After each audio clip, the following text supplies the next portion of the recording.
Bismillahirrahmanirrahim. Meaning: 1. In the name of Allah, the most gracious, the merciful. Tafsir: considering that the basmala phrases at the beginning of the surahs have been written in the mushafs since the date when the Quran was first compiled, and that nothing that was not included in the Quran was written in the mushafs in the same period, although there are also opinions to the contrary. The basmala at the beginning of each surah is according to the number of verses of the surah. It should be considered as a separate verse that is not included in the verse. The views of Hanafi jurists are also like this. Sesses Akamul Quran I-12. Imam Shafi'i accepted the basmala at the beginning of Surah Fatiha as a verse from this surah.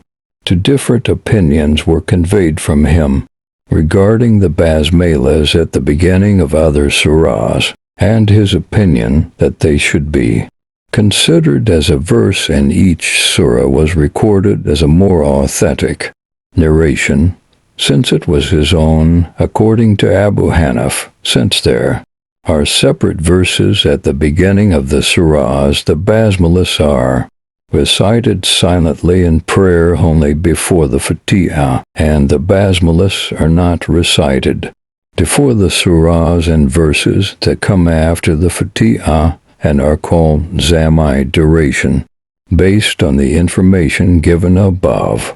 Basmala has been interpreted as the first verse of this surah. Basmala is generally translated into our language as, in the name of Allah the most gracious and merciful. There is a predicate such as, I read, I start, I do, I eat, which is not stated in this sentence, but is expressed in the intention of each Bismillah reciter. According to the task, he will start the expression, eating and reading in the name of Allah means what is eaten, and read is eaten or read with the name of Allah in Turkish. Since this meaning is not intended, it would be appropriate to translate the basmala as, in the name of Allah, the most merciful and merciful, mentioning his name, asking for help from Allah to explain the purpose correctly.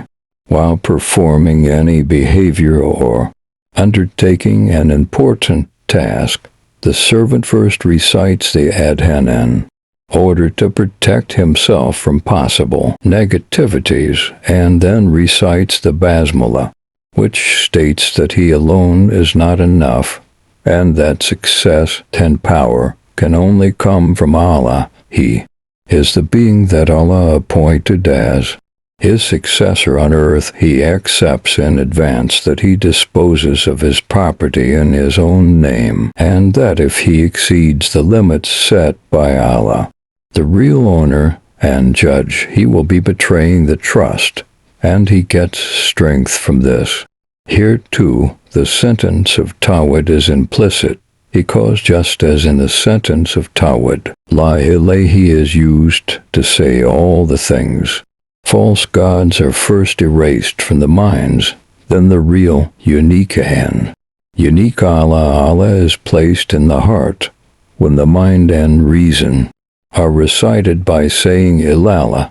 First the dirty deities that hinder the relationship of servitude are removed. The environment is clean, then the key most suitable for this relationship is used, the right doors are opened, and a healthy bond is established. In the language of the Quran, the adjective name Rahman, specific to Allah, and is not used for any other being. Rahman means the one who grants endless and unlimited grace, bestowal and mercy to all creatures towards the farthest past. When he treats with his mercy, he does not care whether the person receiving it deserves it or not, the manifestation of this attribute falls on everything like rain, and warms and illuminates everything like the sun. Rahim means very merciful, the one who has a lot of mercy, hence servants can also be described with this adjective, Rahim. The adjective name of Allah expresses His unlimited mercy, grace, and the mercy that His servants deserve and deserve to meet them in the future. Forgiveness and forgiveness are just a part and one of the effects of this endless, vast, and diverse mercy.